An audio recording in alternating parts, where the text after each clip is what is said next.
Qui siamo qui per difendere i posti di lavoro a Marghera e per cercare di evitare il piano di tagli su tutto il territorio nazionale presentato da Bono qualche giorno fa. Anche se Marghera non sarebbe interessata adesso a questi tagli. Questo ancora non lo sappiamo. Bono ha previsto 1100 tagli complessivamente nei cantieri che non dovrebbero chiudere e dentro ci potrebbe essere anche Marghera. Noi riteniamo che questo sia inaccettabile. Stefano Boschini, segretario della Filmcisl veneziana, illustra i motivi che hanno portato gli operai della Fincantieri a scendere in strada per la seconda volta in pochi giorni.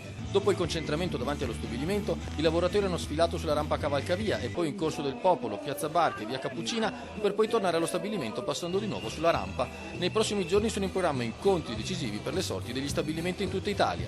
Venerdì prossimo è previsto un incontro con il governo e i lavoratori e il sindacato si aspettano risposte precise. Lo sciopero di oggi, l'adesione totale dei lavoratori di Marghera all'iniziativa proclamata da Finfio-UIL confermano la determinazione dei lavoratori di respingere sia le chiusure sia il taglio, il licenziamento di 2500 lavoratori nel gruppo.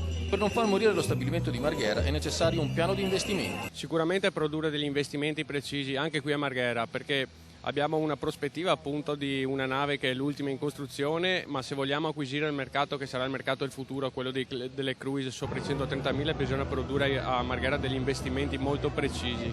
Inevitabili le ripercussioni sul traffico, che tutto intorno al centro cittadino è rimasto bloccato dalle 8 alle 12, poi lentamente tutto è tornato alla normalità.